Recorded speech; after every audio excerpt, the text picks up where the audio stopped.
Je vais aborder 3 éléments essentiels dans l'atelier. Le premier, c'est d'aller au cœur d'un MOOC pour vraiment se rendre compte de ce que c'est, parce que je pressens que beaucoup de gens sans doute entendent parler des MOOC mais n'ont jamais vu de l'intérieur ce que c'est qu'un réel cours en ligne de ce format-là.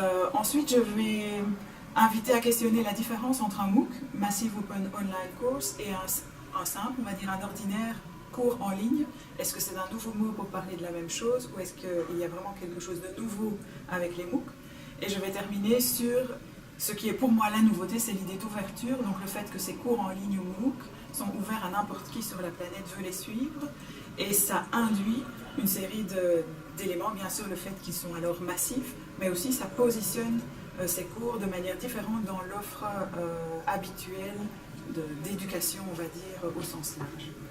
Ça sont les 3 éléments. Et alors les perspectives à propos des MOOC sont inconnues et probablement nombreuses, bien que pour l'instant il est trop tôt pour vraiment observer les changements que certains pensent qu'ils vont apporter dans l'offre d'enseignement supérieur ou l'offre éducative au sens large.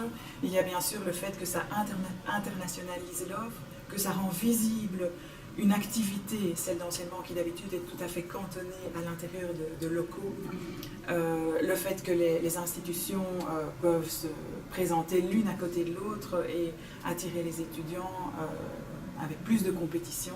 Donc tout ça sont des éléments qui font dire à certains que les MOOC pourraient révolutionner l'offre éducative mondiale.